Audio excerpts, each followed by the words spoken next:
যুগান্তর সহ কয়েকটা পত্রিকায় একটি রিপোর্ট সমকালেও দেখলাম যে আওয়ামী লীগ ট্রেনিং নিচ্ছে, তারা প্রস্তুতি নিচ্ছে।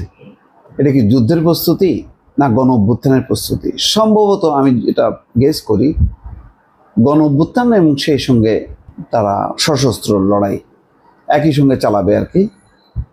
এরকম একটি প্রশিক্ষণ তারা নিচ্ছে, যার কারণে সামরিক বাহিনীর একজন কর্মকর্তারা স্ত্রী সহ গ্রেপ্তার হয়েছে। এখন বলা হচ্ছে 22 জন গ্রেপ্তার করা হচ্ছে। গ্রেপ্তারের সংখ্যাটা আরও বাড়বে।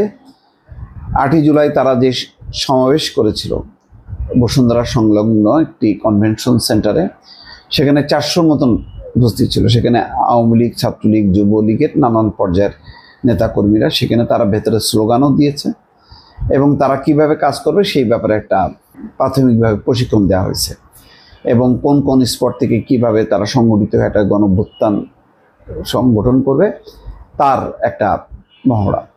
এটা এক ধরনের ছেলে মানুষই। গণঅভ্যুত্থান অত সহজ না। মানুষ বাসা বাড়ি থেকে বের না হয়ে আসলে লাখো লাখো মানুষ শুধু ট্রেনিং করে হয় না, একটা চেতনা লাগে। তো আওয়ামী লীগের সেই অবস্থা যায়নি। পরিস্থিতি যদি আরও খারাপ হয় এবং সেটা যদি একটা অবরুদ্ধ পরিবেশ হয়, মানুষের স্বাধীনতা যদি ক্ষুণ্ণ হয়, মব কালচার যদি বাড়তে থাকে, আইন শৃঙ্খলা পরিস্থিতির অবনতি হয়, তখন হয়তো মানুষ অতিষ্ঠ হয়ে সেরকম একটা পদক্ষেপ নিলেও নিতে পারে। কিন্তু সেই আশা আপাতত দুরাশা, সেটা আওয়ামী লীগের পক্ষে যাবে বলে মনে হয়। তবে আওয়ামী লীগের অবশ্যই একটা ভিত্তি আছে, জনভিত্তি আছে। তারা 20-30% যেহেতু তাদের একটা জনগোষ্ঠী আছে, ফলে তারা নিঃশেষ হয়ে যাবে এটা মনে করার কোনো কারণ নেই। সেটা গোপালগঞ্জ, তারপরে শরীয়তপুর, মাদারীপুর, ওইসব অঞ্চলে গেলে বোঝা যাবে যে আওয়ামী লীগের দাপট কতটুকু, এবং এমনকি গাজীপুরেও। তো সেই জায়গাটাকে হয়তো পুঁজি করে আওয়ামী লীগ প্রস্তুতি নিচ্ছে, সেটা রাজনৈতিক দল হিসেবে নেবে। এখন আমার যেটা ধারণা যে দেখেন, আওয়ামী লীগ শত চেষ্টা করে জামাতকে নিঃশেষ করতে পারেনি। কত গুম, খুন, আইনগতভাবে হত্যাকাণ্ড সব কিছুই সংঘটিত হয়েছে। পারেনি কেন? একটা জনভিত্তি থাকলে, একটা বেস লাইন তৈরি হয়ে গেলে মানুষের মধ্যে ওটা নষ্ট করা যায় না।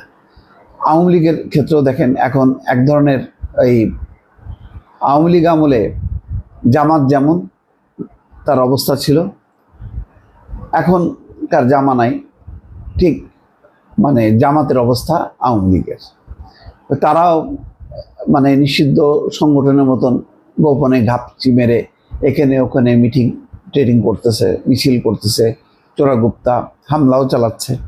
তো এগুলি করে খুব একটা পরিস্থিতি হয় না। রাজনৈতিক পরিস্থিতির যদি মৌলিক পরিবর্তন হয় তাহলে এগুলি থাকবে না। তবে একটা রাজনৈতিক দলকে নিষিদ্ধ করে রেখে তাদেরকে আরও অরাজক অবস্থার দিকে ঠেলে দেওয়া ভালো, নাকি রাজনৈতিক সমঝোতার মধ্য দিয়ে তাদের একটা রাজনৈতিক অধিকার নিশ্চিত করা দরকার, সেটা একটা ভাবার দরকার যে কোনটা ভালো হবে। কারণ দমন করে কখনো রাজনৈতিক পরিস্থিতিটা কখনো নিয়ন্ত্রণ করা যায় না, এটা পরিষ্কার। তো সুতরাং এটাও একটা ভাবতে হবে যে আওয়ামী লীগকে কি নিষিদ্ধ রাখা হবে, নাকি আওয়ামী লীগকে মুক্তভাবে রাজনীতি করার অধিকার দিতে হবে। সেই অধিকারটা আবার তারা গণতান্ত্রিক উপায়ে কাজে লাগাবে কিনা সেটাও ভাববার বিষয়। যেহেতু সামনে নির্বাচনকে ঘিরে অনেকগুলো প্রশ্ন আসবে যে কোথায় আওয়ামী লীগ কেন নেই, আওয়ামী লীগও বা কী করবে, এইসব নানান রকম জিনিস আসছে। যাই আপাতত যেই বিপজ্জনক যে পরিস্থিতি, বলা হচ্ছে যে 8ই জুলাইয়ের রাজধানীর একটি কনভেনশন হলে 400 জনকে প্রশিক্ষণ দেওয়া হয়। ওই প্রশিক্ষণ চলাকালে কনভেনশন সেন্টারে দেওয়া হয় সরকার বিরোধী নানা স্লোগান।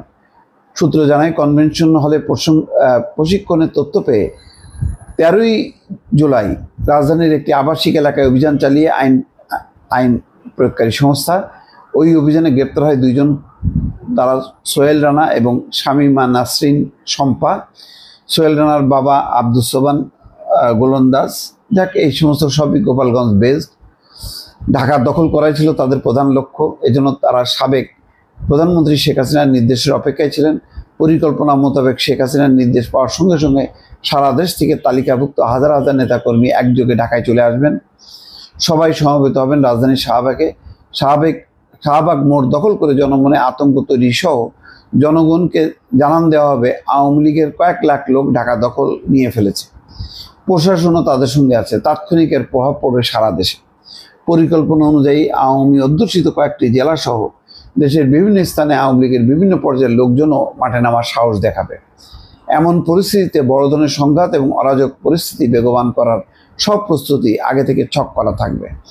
এভাবে ভয়াবহ পরিস্থিতি সৃষ্টি করতে সক্ষম হলে পরবর্তী পদক্ষেপ হিসেবে শেখ হাসিনাকে ভারত থেকে দ্রুত ফিরিয়ে আনার প্রক্রিয়া শুরু হবে। ওই সময় পরিস্থিতি এবং প্রেক্ষাপট বুঝে এই সিদ্ধান্ত নেওয়া হবে। পুলিশের পক্ষ থেকে বলা হয় এটা একটা বড় কর্মযোগ্য তদন্তের স্বার্থে এই মুহূর্তে বিষয়টি নিয়ে বলা যাচ্ছে না, একটু গুছিয়ে নেই। তিনি বলেন এই ঘটনা শুধু ডিবি নয়, আরও কয়েকটি সংস্থা কাজ করছে। অপর একটি সূত্র বলছে বিষয়টি গণমাধ্যমে প্রকাশ হওয়ার পর আওয়ামী লীগ তার স্ট্র্যাটেজি পরিবর্তন করেছে। তবে আওয়ামী লীগের এই ধরনের রাষ্ট্রবিরোধী এবং সরকারকে ফেলে দেওয়ার নানামুখী চক্রান্তের বিষয়ে সরকার জানার পর জড়িতদের দ্রুত গ্রেপ্তার সহ পরিস্থিতি মোকাবেলায় বেশ কিছু সিদ্ধান্ত নেয়। প্রথমত, পুরো বিষয়টি আইন শৃঙ্খলা বাহিনীর একটি বিশ্বস্ত টিম দিয়ে ফেস করা। দ্বিতীয়ত, জড়িতদের কেউ যাতে পালিয়ে যেতে না পারে সেজন্য পুরো চক্রকে গ্রেপ্তার না করা পর্যন্ত বিষয়টি গোপন রাখা।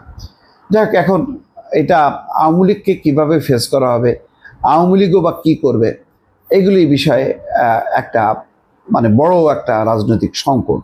সেই সংকটটা যদি নির্বাচন এবং নির্বাচনের পরেও কিন্তু থামবে না, যতক্ষণ না পর্যন্ত আওয়ামী লীগের সাথে এক ধরনের বোঝাপড়া বা আওয়ামী লীগের ব্যাপারে একটা কঠোর সিদ্ধান্ত যাই হোক না কেন, যদি রাজনৈতিক সিদ্ধান্ত না নেওয়া হয় তাহলে এই সংকট সবসময় জিয়ে থাকবে। দর্শক, ভালো থাকবেন। আল্লাহ হাফেজ।